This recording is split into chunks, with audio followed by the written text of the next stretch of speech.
Testing. I think we're good. Reset the clock. 7th Dragon Ball is right. Everyone gets 3 more hours. Has to. You cannot leave.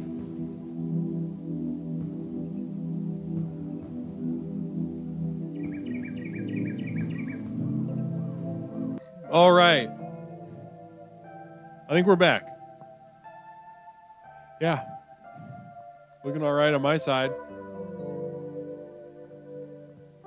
Everyone got it? Are we back on? Death became her. Namaste to you. Thank you so much for that affirmation tonight. Really appreciate that.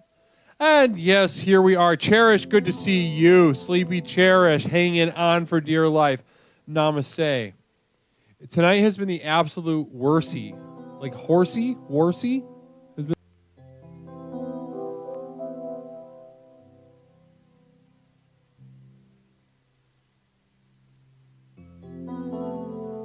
Are we back? Yes? All right. Listen, if it happens one more time, then we'll just raid somebody.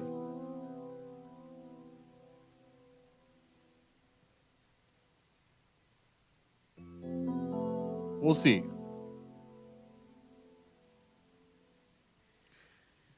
Namaste.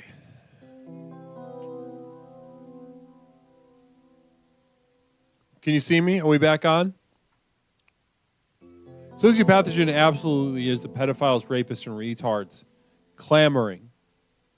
They love this. They're celebrating this. They're in their little Discord servers, throwing a little party, ordering their little Caesars, posting their favorite little gifts, delighting.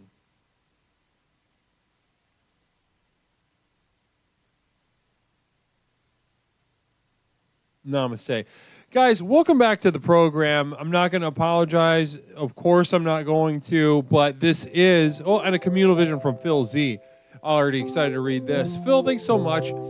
Cherish is like a sleepy lizard, kind of draws you in, then bites you. Cherish, there's truth to that. Are you a biter? Do you bite? Namaste to you. Supply Chain These Nuts, welcome. 708, so let's get back to the business, all right? 7th Dragon Ball, subbing for the 9th month in a row. And sharing the message, please tell me this is not the same internet we will have at the compound. We will be better with paper, stamps, and envelopes. No, I'll have internet to do this at the compound, but you all will not have internet. Namaste, Girthy Green Goblin. Blessings to you. Blessings to you.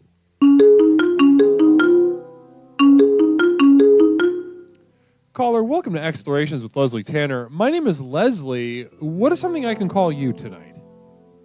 Hey, Leslie. It's Skevin. Skevin, great to have you back on the program. Skevin, how are you tonight? I'm doing all right. Wonderful to hear. Now, talk to me. What's on your mind tonight? We're talking about animals. What the heck? When I say that to you, what comes to mind? I have flashbacks. Talk to me. Take me there. So this is a while back. This is back when I was in high school.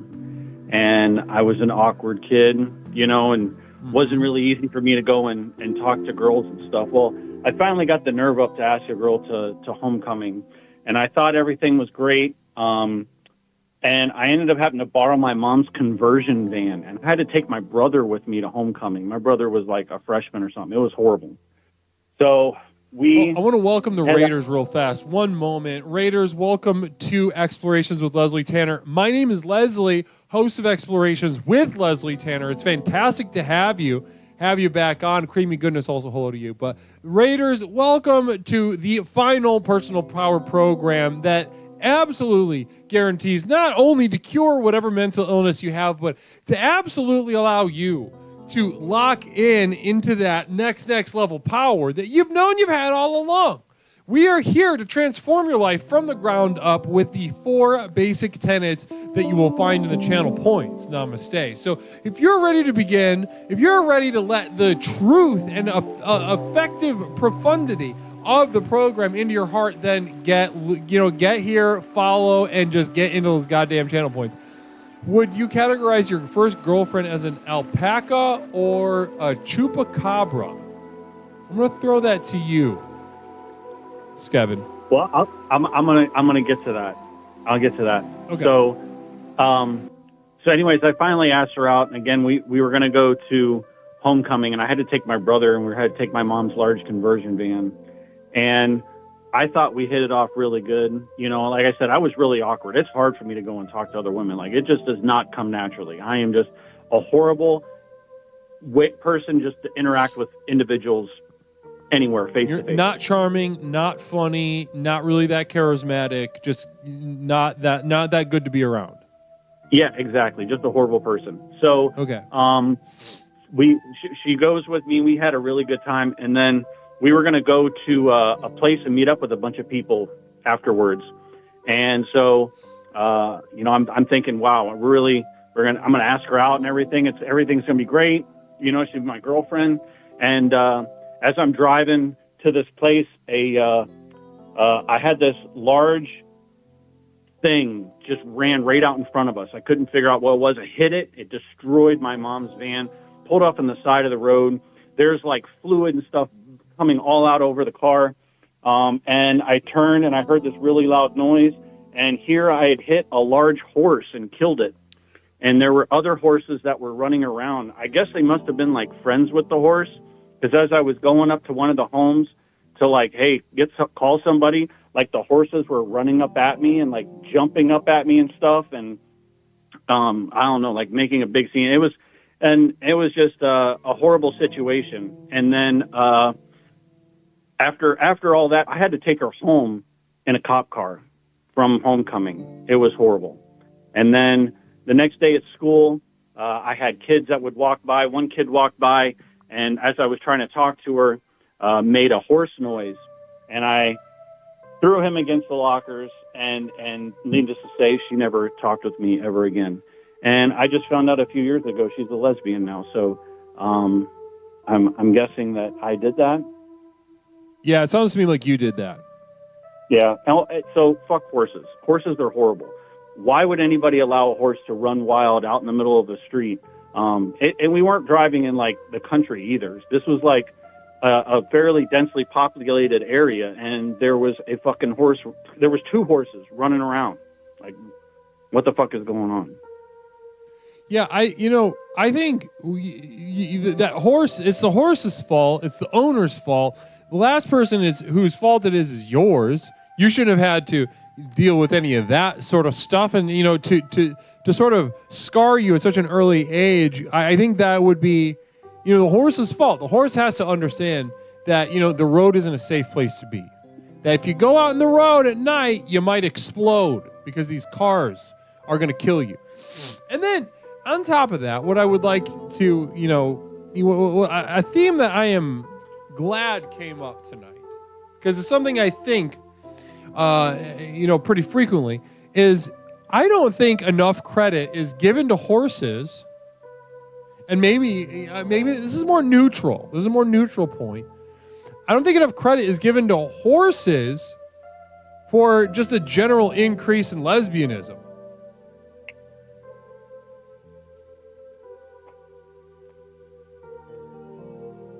Yeah. I felt think solid, that right? Once you thought about it. Horses and cats, because I want to hear this, and because why? Well, because when you have, like you said, horses and converting women to lesbianism is basically taking them out of the pool that men can choose from for other women. And so I would say that cats do that as well, because there's a lot of cat ladies that just live in homes with like 500 cats and don't date any men because they prefer the company over cats than they do for, someone from the male species. Wow. Amazing. Skevin, absolutely home run, slam dunk. I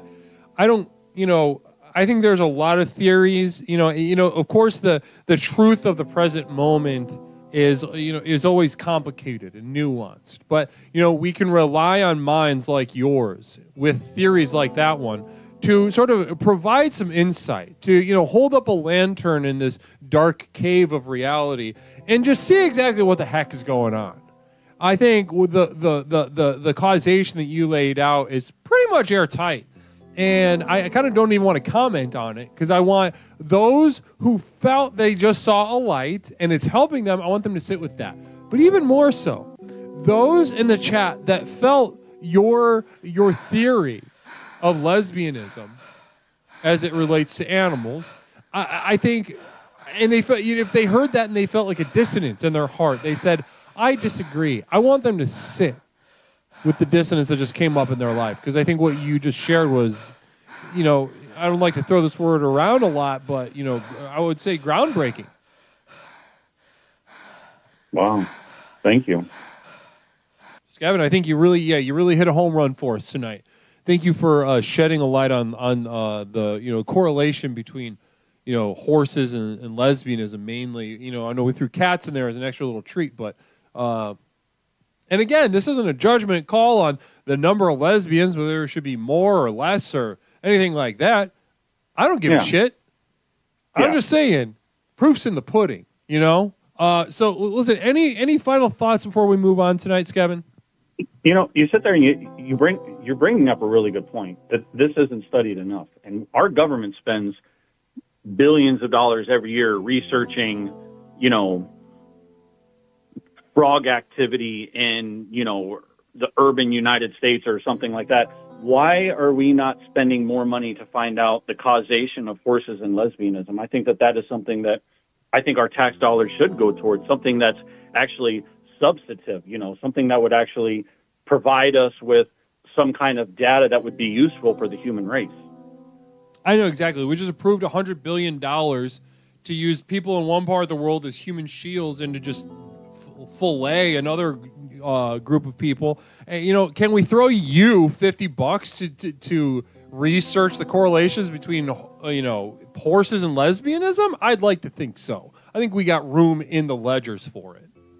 Yeah, I think that if we have anybody that's going to school right now and they're looking to write their doctorate program, I think that might be a good thesis statement for them to be able to follow up on and research. I think that would probably, get them pretty far. They probably would win a Nobel Peace because I think this is your baby. I think you're close. Your feet are close to the fire. I want you to consider it. All right, you don't have to answer now, but I think you'd be the right man for heading up that kind of research team.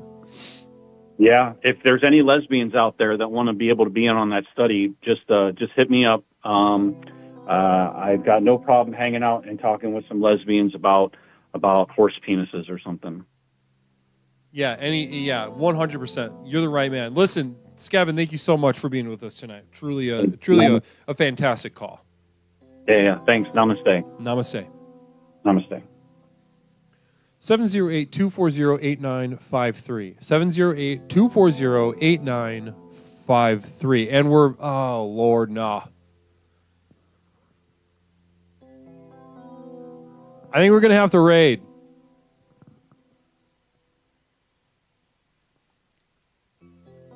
I figured out what the problem is. Mish figured out what the problem is.